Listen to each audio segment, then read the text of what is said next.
जो हमें सवालात मौसूल हुए हैं, ये फखर चिश्ती साहब हैं, कहते हैं मुर्गी के पंजे खाना कैसा? मुर्गी के पाए, टांगे जो होती है मुर्गी की, किसी ने खाई है?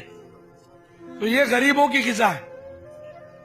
मालदारों ने जिस दिन खाना शुरू किया ना, तो गरीब हो सकता है कि बेचारे कैसे लेंगे, महंगी हो जाएगी। सब जब लेना शुरू करेंगे तो पहले तो फेंक देते थे, अब भी फेंक देते हैं। ये हमारे यहाँ बिकती है, बाकी बाहर मुल्कों में तो तस्वुर भी नहीं होगा। बाबुल मदीना में तो बिकते हैं ये पाए, और शहरों में भी शायद बिकते होंगे। अरे वाह, ये है मुर्गी के, मैं मुर्गी के पाए बोलता हूं उसको, और ये मुर्गी के पंजे।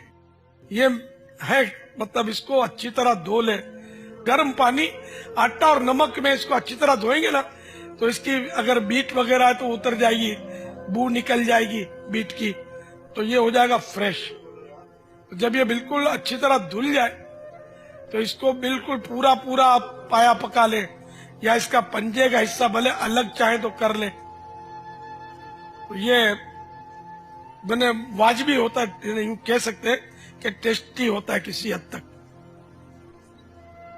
खाने वाले शौक से भी खाते होंगे।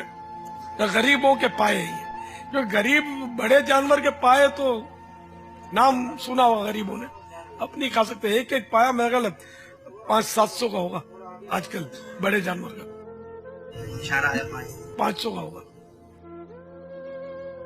इसी तरह बकरे के पाए भी सस्ते नहीं होते, गरीब आदमी नहीं खा सकता। ये गरीबों को इससे मतलब यानी कि काम चल जाएगा। वल्लाहु तआला अअलम व रसूलुहु अअलम अज़्ज़ व जल्ल व सल्लल्लाहु तआला अलैहि व सल्लम। सल्लु अलल हबीब।